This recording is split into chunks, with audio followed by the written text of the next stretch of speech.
Boa noite. Agora vamos falar sobre a espinha de peixe ou diagrama de Ishikawa. Na verdade é o contrário, né? Diagrama de Ishikawa ou com o nome popular, espinha de peixe. Então, diagrama de causa e efeito, que é o outro nome, diagrama de Ishikawa, ele tem esse nome justamente porque ele foi criado, desenvolvido por Kao Ishikawa em 1943 no Japão. É uma técnica que apresenta a relação entre um efeito, que é o problema, e as possíveis causas que podem estar contribuindo para que ela ocorra. Então, o efeito, que é o possível problema, e as suas causas. Quais as causas relacionadas com esse efeito? O diagrama de causa e efeito, ou diagrama de Ishikawa, ou diagrama de espinha de peixe, ele tem esse nome porque vocês podem ver o desenho dele, né? Ao final, ele tem um formato de um peixe. Então, ele é usado quando você tem necessidade de identificar, explorar e ressaltar todas as causas possíveis de um problema ou uma condição específica. Pessoal, o diagrama de Ishikawa ele verificou que 95% dos efeitos, 95% dos problemas poderiam ser resolvidos se as causas fossem bem exploradas, fossem bem identificadas. E aí, e também, a gente, para eliminar um problema, a gente tem que eliminar as causas que levam a este problema e não apagar os incêndios. Então, o diagrama de Ishikawa, ele é bem-vindo e quando bem elaborado, ele é muito útil para a empresa, porque quando eu resolvo as causas de um problema, eu automaticamente vou eliminar aquele problema da minha empresa. O diagrama de causa e efeito, ele pode ser elaborado a partir do que a gente chama de 6M ou 4M. 6M é método, material, mão de obra, máquina, medida e meio ambiente. Esses grandes nomes aqui, ó, que está na espinha do peixe, são as causas primárias. Mão de obra é tudo relacionado aos funcionários, a mão de obra, aos manipuladores de alimentos, por exemplo. Materiais ou matéria-prima é tudo relacionado ao material e matéria-prima que a gente usa na produção desse determinado alimento. Método é a metodologia utilizada na produção. Meio ambiente, eu posso falar de meio ambiente interno da produção e meio ambiente externo à fábrica. Medida são todas as formas métricas utilizadas para medir os controles do meu processo. E máquina são todos os equipamentos e maquinário, todas as causas relacionadas aos equipamentos da linha de produção. Ao invés do 6M, nós também podemos utilizar o 4M.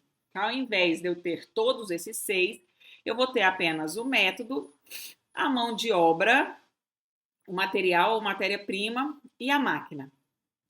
O que vale lembrar aqui é que o diagrama de causa e efeito, ele não obrigatoriamente precisa utilizar 6Ms ou 4M.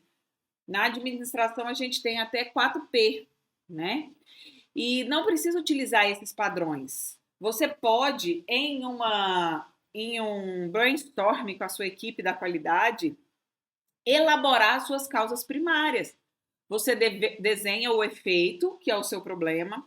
Quais são as causas primárias, que são essas grandes causas da espinha? E aí você vai determinar isso com o seu controle de qualidade em um brainstorm. E para cada causa primária, você vai ter uma causa secundária, 2, 3 causas secundárias. Por quê? Porque você tem a grande causa primária. Como resolver, como solucionar essa causa primária? Então, você começa a criar as causas secundárias, ok? Então, como fazer um diagrama de causa e efeito? Primeiro, você vai ter que definir o problema a ser investigado e o que deseja se obter. Coletar dados sobre o processo, para você conhecer e entender o que está acontecendo. Identificar as causas do problema sob a investigação em reuniões ou sessões de brainstorming, invertido ou não. Como que você vai fazer esse diagrama de causa e efeito, diagrama de espinha de peixe, diagrama de Ishikawa? Você vai resumir todas essas informações em poucas palavras. Então, no brainstorm, todo mundo fala, você vai ter lá um quadro, um papel, flip chart, vai escrever tudo, né? Ou vai ser um brainstorm invertido. Você vai coletar tudo que o pessoal falou. E aí você vai selecionar isso em poucas palavras, estabelecendo quais são as causas primárias e o que pode virar causa secundária.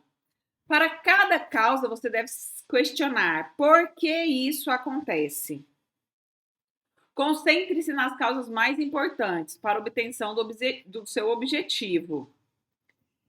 E um exemplo de um diagrama de causa e efeito. Então, um diagrama para a elaboração de um café que todos os dias demora a ficar pronto e fica ruim. Primeiro passo, descrição do fluxograma e elaboração desse fluxograma. Então, você faz um fluxograma de produção do cafezinho e descreve, né? Pega o bule no armário da copa, abre a torneira para colocar água no bule, acende o fogão para esquentar a água, pega o pó de café e mistura com água fervendo do bule, pega o açúcar e coloca no bule, pega o coador no armário, coa quando estiver fervendo. Pronto, o cafezinho já está saindo. E agora vamos descobrir por que esse cafezinho ele tá ruim e demorado, que é o nosso efeito, que é o nosso problema. Quais as causas primárias? Eu coloquei máquina, matéria-prima, mão de obra e método. Aqui é o meu passo 2. Eu discuti com a equipe através de um brainstorm, tá? Porque o cafezinho todos os dias fica ruim e demorado. A partir das causas primárias, a gente selecionou as causas secundárias. Porque o pó tá velho, o pó não tá bom, tem que trocar o pó. Porque a água não tá ruim. Porque não tem açúcar, tá colocando pouco açúcar ou muito açúcar. Mão de obra, o funcionário não sabe fazer o café e assim a gente foi selecionando. Essa espinha de peixe ainda pode ter causas terciárias, né? Primárias, secundárias. E aí, de verde aqui, eu coloquei uma justificativa. Por exemplo, a causa, o pó tá velho, a água não é filtrada, treinar o funcionário tem pouca prática para fazer café. Aqui no método, colocar pó e açúcar na água. Não, coloca pó no coador e passa água com açúcar pelo coador para o café ficar melhor.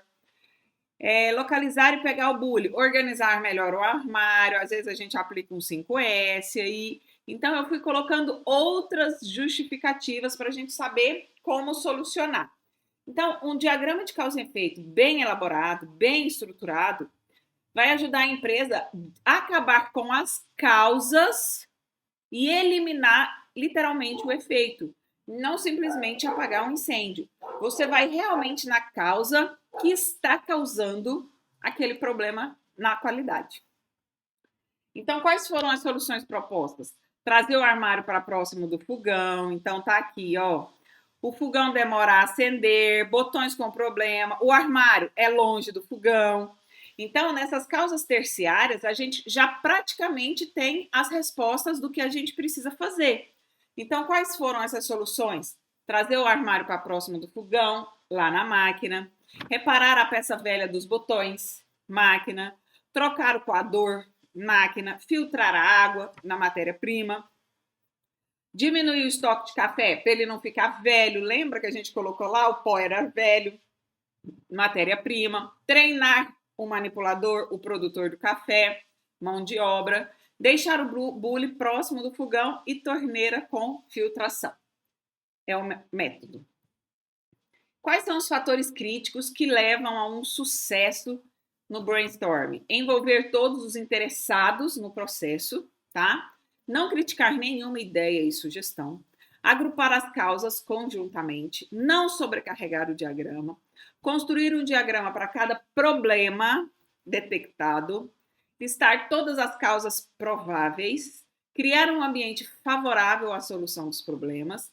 E entender claramente cada causa e seus possíveis efeitos. Muito obrigada, pessoal. Até a próxima.